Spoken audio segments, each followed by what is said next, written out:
Welcome to Stories of a Volunteeraholic.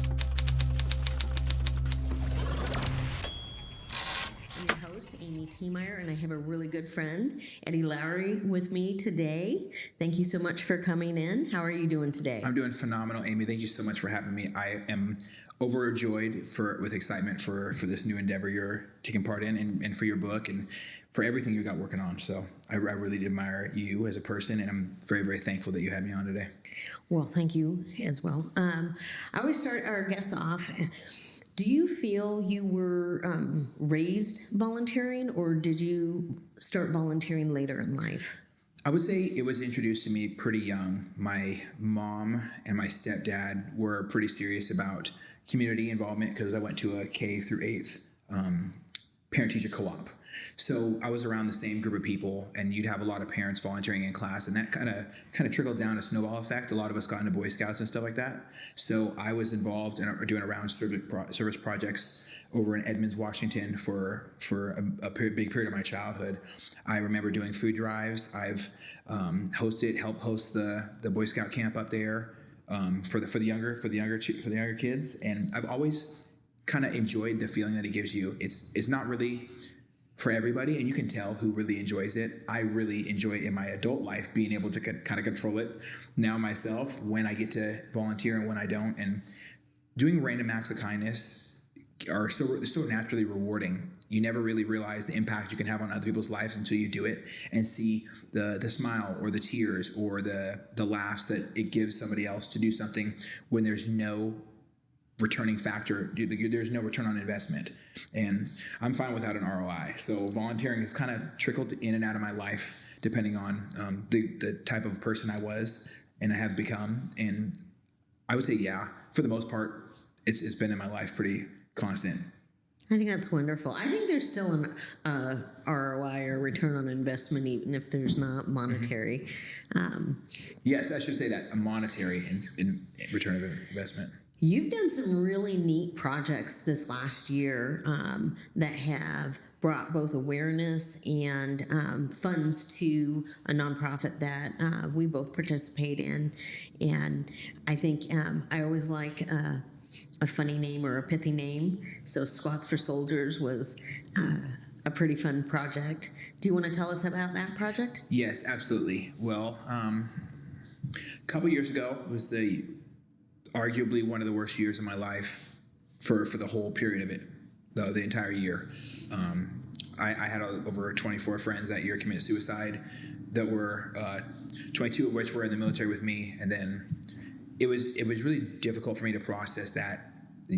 Like, how does one person contemplate their friends murdering themselves? That's a very daunting, sad, heartbreaking idea. But it was my reality for the year. It's like every time I went on Facebook, is how I describe it, is I'd see somebody else gone, and I'd just stay off of social media for a week. And it was difficult to kind of figure out how to displace that negative built up sadness, aggression, all of it at once. And it just compiled, and I got very depressed because that was my reality. And this sounds like almost ridiculous for me to say, and it's the God honest truth. I woke up one night in the middle of the night, like 2 a.m., and I'm like, honey, I had an idea. I'm going to do a fundraiser. And she's like, okay, we'll talk about it in the morning. Okay. And so for me, and she woke up, I woke up, or I pretty much stayed up, and because I was just this idea hit me like a ton of bricks. I'm like, I know what I'm going to do. I'm going to do something that raised awareness about this issue. I've had family members commit suicide. I've had friends do it. I've had people I've served with.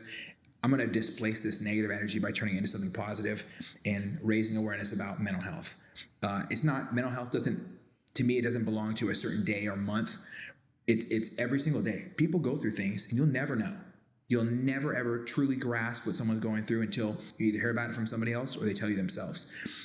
9 times out of 10, they're not going to say that. They're going to let it build up, and because we live in a culture here in America where we have been taught that you need to contain your problems to yourself because you don't want to get embarrassed. You don't want to embarrass the family for having problems and, complete utter nonsense like that. So for me, being able to raise awareness about it was great. It started just September 11th to November 11th. September 11th, obviously a terrible day in our life. November 11th, it's how we remember the people who went overseas and served. And my generation and the people that I looked up to as I was a child was that September 11th, I'm signing up, I'm waiting in line 100 deep to put my name on the dotted line and go over to counteract this terrorism and the terrorism culture that was, blowing up out of the Middle East. So those are my people. And for me to be able to remind even one of them who put on a uniform and said, I'm not going to allow this to go on unanswered. There's a lot of different feelings about the Middle East, the campaigns that have happened there since then. But if I can remind one person that you are thought of, you are appreciated, and if there's any reason not to kill yourself, it's you. Look in the mirror. You are enough. You don't have to find and seek validation through others. You already have everything within you. And being able to say, okay, let's slow it all down. I'm going to do a bunch of squats downstairs in the bottom of my house and put every donation that I got, $1, I did a squat. Or I had some times where there were some days were slower, so I loaded up my squat rack with some weight and got funky with it. And I just put up a bunch of videos on Facebook, and I covered this giant red sheet, like 15 feet long, with Black American flags. To some people, they symbolize the inability to retreat. Like, we're refusing to retreat. I'm refusing to surrender. And I thought that was beautifully symbolic. And my wife was so amazing. She literally printed all these out, wrote on every single name of a person who donated on it. And the first year we cleared $3,000, and I donated it to a nonprofit that uses fitness as a form of mental health support. I mean, the foundation of fitness can be so powerful. So to be able to do something like that, it was immediately rewarding to me. Every single rep I did, I felt my legs burning sometimes. I was alive.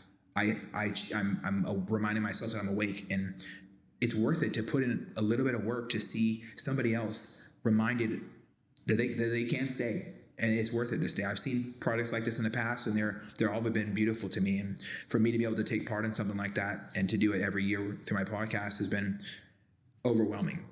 I don't know how I have words to tell you. Like the day with you at the line, I could probably sit here and cry thinking about all the beautiful interactions that happened that day.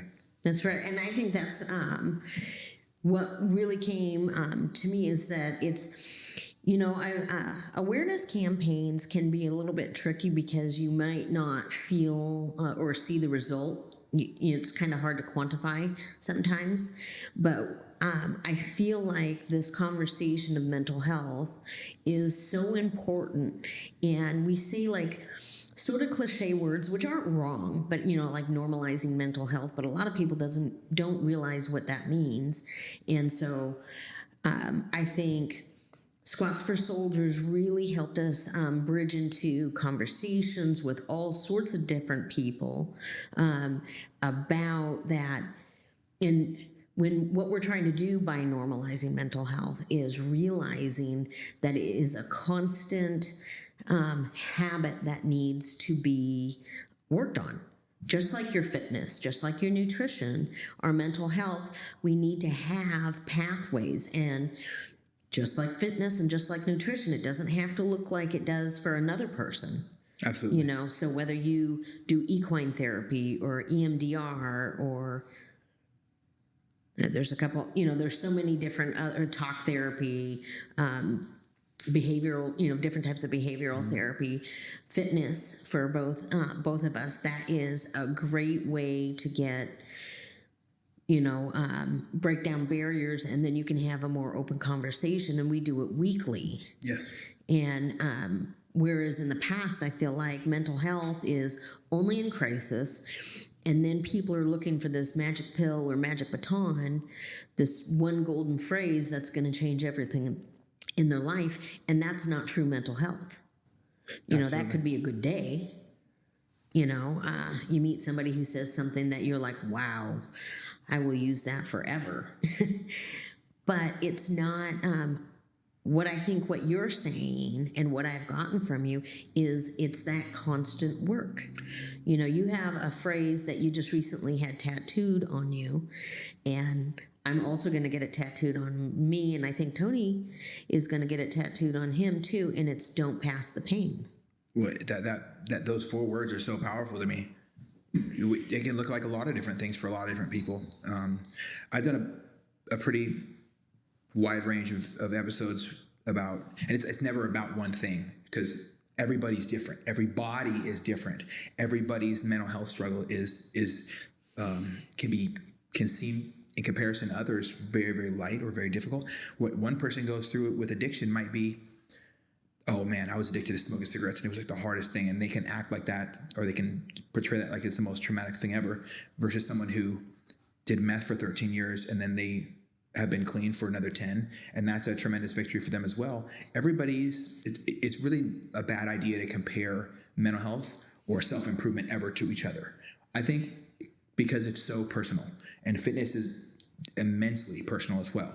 You talked about it already. It doesn't have to look like it's like everyone else's. Me, one of the coolest things I like to say is, you don't have to my friends who are going through tough times, so you don't have to do the things that I do for my mental health, but I encourage you to use movement as therapy. Move. You get out of your bed, take a shower, go for a walk, take a shower again, eat some food, figure your life out, read a book, listen to some music that makes you happy, do something. But first, you got to move. You got to take those first steps. I think there's a couple things that you said there. One, you said episodes. Where are your episodes? What's the name of your podcast? Oh, now I'm starting to blush. Thanks, Miss Amy. So I'm on almost every platform. I have some difficulty with YouTube because they do censor some of my stuff, because some of the conversations are very real and very raw, and I'm not a licensed person to have conversations with people. I guess I don't know. Like I just have conversations with people and I just care. So if me talking about the S word is a red flag, then it is. And you can find me and the Author Deepin podcast everywhere you listen to podcasts, from Spotify, YouTube. I can. They're all usually each one of these links is on my social media. So you just click on my social media and you click on where the episodes are through Spotify, and you can click more ways to listen. And there's 12 other platforms you can listen to. 11 if we take YouTube off that list, because a lot of my episodes aren't on there. But I've been doing it since 2020, and the conversations I've had, it's hard to really describe. Sitting on a video chat with somebody who you deployed with, who you had no idea was going through the toughest time of their life, or somebody who deployed with you who lost their dad the same time like I lost my dad when I was deployed, and having the conversation with him about losing and how he's coped with that, it's really helped me kind of get over the struggles I was having and learn to forgive myself, because we weren't on great terms when he passed. How many people struggle with forgiveness? A myriad, I'm sure. Right. And I'm one of them. I think one of the other things that you said is not to compare, and I truly feel comparative superiority robs everyone of joy. Because in that example of, like my struggle was bigger than your struggle. And it's a nasty thing to It's say. giving the power up that somebody else's struggle will take your struggle away. And that's not really, it just robs joy. I think you're right. We're all on our own journey, and it isn't up to me to make sense of what your struggle is, what it looks like, or the pathways that you've used to try to support yourself. Like, I love to dance and hate Zumba. So if Zumba was your way, I give you a big fist bump, and that's pretty awesome. Maybe not right now.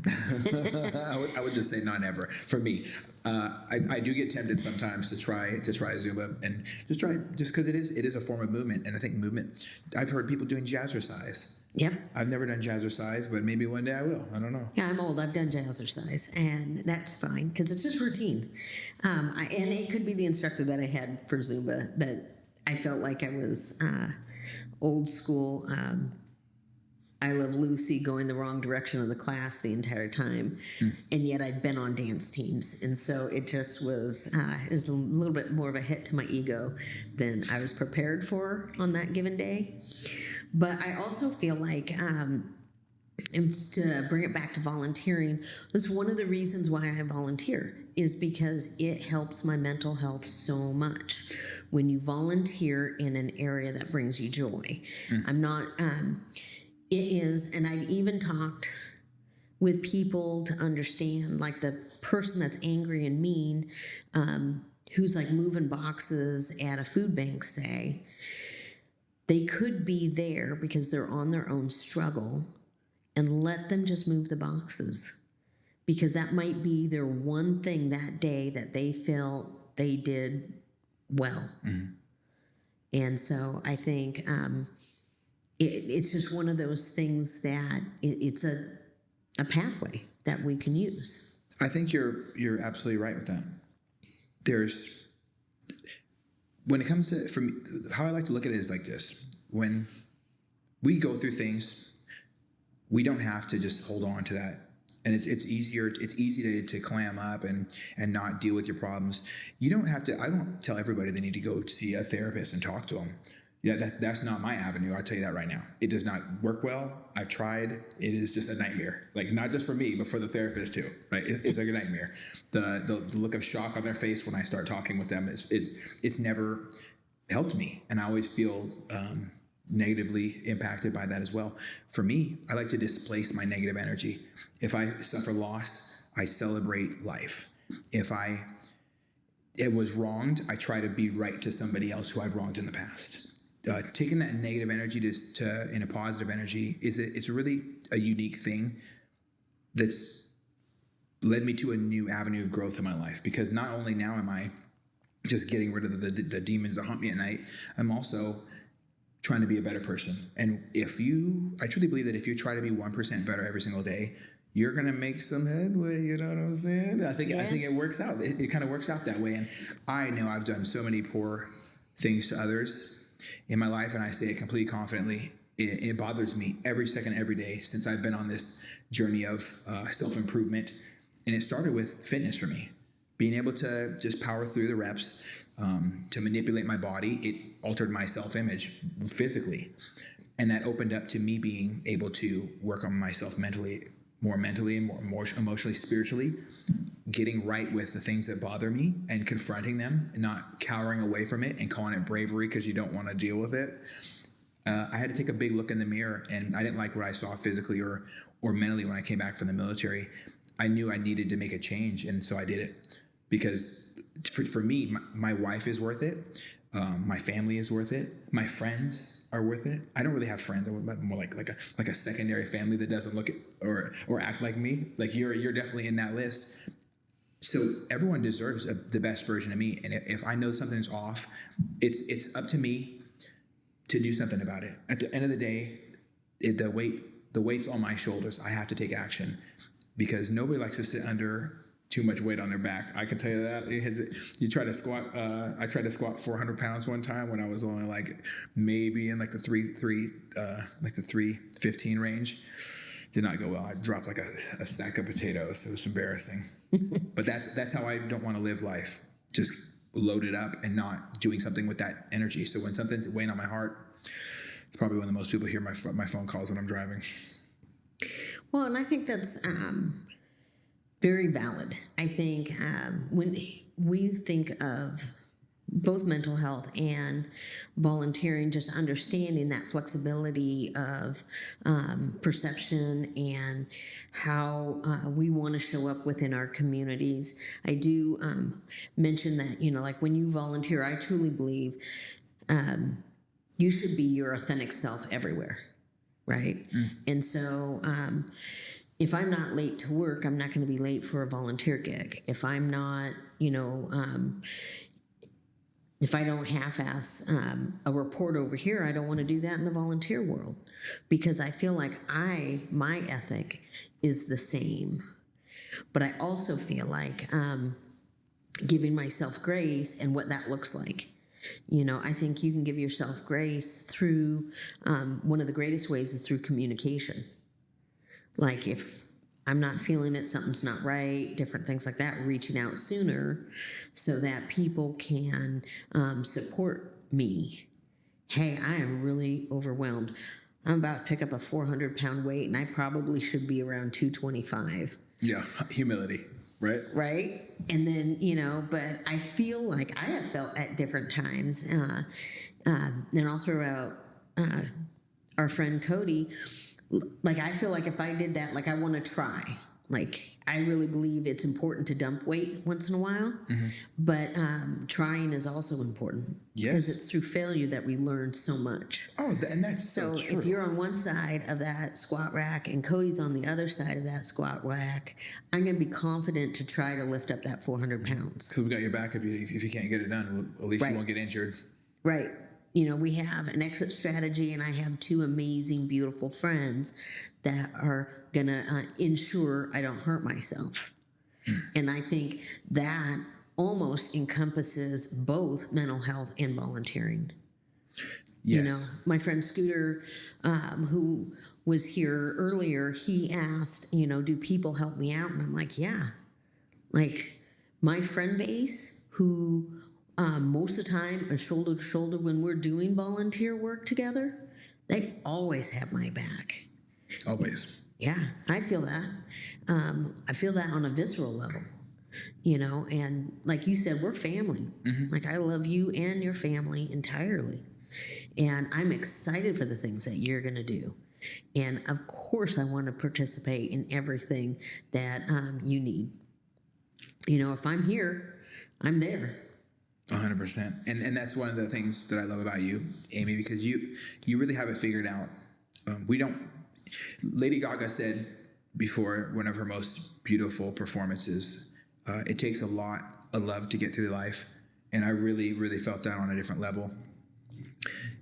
We're not meant to do this life thing alone. We're meant to have a group or a tribe or a family beyond blood, in my opinion, because I don't have great relationships with most of my family. Really, really nasty toxicity there. And I made the decision at a very young age to cut that out of my life. It might go a little bit beyond the phrase healthy boundaries, but everybody's got to start somewhere. I gave myself some grace and said that and I've tried to reestablish some relationships, and they've worked out, and other ones I've just been hurt more. And the last thing any grown-up kid wants is to be hurt by their parents more. So I've let those go, and we can all find who our group is just by respecting ourselves and commanding self-respect. And a big part of doing that is putting together our group that looks out for each other. We have a tight-knit group. I would say there's about 10 different people in the veteran space are really close with me, and you're one of them. And we all keep seeing each other at the same events, doing something that doesn't benefit us financially. And I think that's where we thrive the most, because that's being our most authentic self, not showing up for a dollar. Well, and I think also taking it back to family, like I have a family member that will remain nameless, that I won't go to their house. Not unless like there's a big group of people, but not one-on-one, not with just one other person. I will not go to their house. That is the boundary that I have set. I haven't done enough wrong in my life. I don't need that toxic behavior, and and I think that's fair. But I also feel like you, I have friends that I consider almost closer than family. And part of it is because we're positive together. Like we're doing our life's work. Yeah. Like, I know your occupation is not your life's work. Oh, no. And but I still feel like to some degree, the off the deep end podcast, I apologize for that. It's all good. Is part of your life's work. I think even things like Squats for Soldiers is part of your life's work. Oh, yeah. And so I also feel very lucky and blessed to be, for my job to be part of my life's work. I think that's really special and unique. And even though, I explain the difference. Like I do not volunteer for the Travis Manion Foundation anymore because I'm on staff. I volunteer in other areas and different things like that. However, it is still my life's work. Working with kids, teaching character that is in alignment with everything that I love. And I always say, if I won the lottery, I would do exactly what I'm doing now with less meetings. Oh, yeah. I'm right there with you, Amy. I think about it. I was having a conversation, and, cops aren't very popular right now. They haven't been popular for a little bit. because of the actions of a couple of them. We both know people who are police officers. They don't sign up for that job necessarily to make a whole bunch of money, ball out. The people that do a good job in law enforcement, they really truly understand that the community has to come first, and you're a public servant first. A big part of that is they're giving up financial profitability because they can go to different career fields and stuff like that. Like my career field, the only reason I'm there is because of the money it makes for my family. I would leave in a second if I was able to sustain my family and find something more meaningful. Finding something that's meaningful that is your life's work is actually on my bucket list. It's literally on my bucket list. My bucket list is short. Make enough money to take care of my family, and then find something that I don't need to make me happy that I do occupationally that helps others more than it helps me. And I think that kind of aligns with what you're talking about, finding what your life's work is. I know that my life's work has, like currently right now in my free time, I spend 20 whatever hours a day I'm not at work interacting with people, coordinating something for somebody's family who the guy just committed suicide, and he has 3 little girls. And a very nice friend of mine that I grew up and went to school with left them behind. And it's kind of difficult to contemplate where to start when it comes for doing something like that. All I did was reach out to my friends whose career fields and their hearts are in the right place. And we've organized something to kind of help, I don't know, try to soften the blow around the holidays. It's a tough time for a lot of people anyways. And if I could do something like that every single day, find a person in need and help them, whatever it is, even if it's just helping a lady who's lived longer than me across the road, I think it's worth it. I think it really is. It always is worth it. It is. And that's why I say, what you did is I use a phrase, find a need, fill a need. And that to me should be synonymous with Eddie Lowry. Because that's what you do. You find a need and you fill a need. And I think that's part of getting people to think outside the box. You did that without an organizing nonprofit or even a program. You found something that needed to happen, and people came around because of our community I have this, I have this for the mom, and somebody else is like, I have this for the kids. Kindness of the heart. And somebody else is like, I have this resource and I have that resource. Mm-hmm. And I think that is the greatest picture of community, and that's kind of what the book, what we're trying to do within our areas of impact is just be there for each other. And in a weird way, the nonprofits actually are secondary to just fill in the need within our communities. It definitely is. In my opinion, also, there's a big difference between nonprofits and actual nonprofits. You can differentiate pretty quickly who. Especially in the Pacific Northwest, people that are actually working to make changes in other people's lives versus people who just establish a nonprofit to receive money from the government or from other sources. And that's what I love about TMF and a couple other ones in this area is authenticity. I'm an unconventional person. I will be hard pressed to ever get to sit in an office in a booth and type on a computer and answer phone calls and be professional 24/7. I've really struggled with that my whole life. I've always wanted to be exactly who I am because I feel like I'm more effective being unconventional. Conventionality is 4 walls, and it's trapping you in a lot of different places. And I believe unconventional acts of kindness are the best ones because they're more pure. So I love the idea that I can make 100-something phone calls and we can figure out how to take care of another person who's going through a tough time because it's been done to me when I've gone through hell. Well, and I think that is definitely the secret sauce to impacts and what we're trying to accomplish. I think that having people, and I'll even go back, that authenticity of realizing I'm not a cookie cutter person, I'm the same. And so, sometimes we can rub people the wrong way. just by being ourselves. And I've come to a place where it's okay. Like, not everybody needs to be an Amy fan. So even the family member that is not an Amy fan, that's okay. That's, live your best life. Absolutely. Right? I'm gonna be living mine. You live I would yours. tell him, I got no beef. After Tim Pool said that, it cracked me up. He says, "Listen, I got no beef," and I spat out what I was drinking in the car. It was so funny. He's not normally the person who says stuff like that, but he said it, and I've kind of adopted it as my new mantra. I've recently found myself not being friends with people, and I'm just like, okay, well, it's okay. I got no beef with you, or whatever. You figure out your life. I'll figure out my life. I part on mutually assured, not destruction, mutually assured, just distance, and I'm gonna rock with that.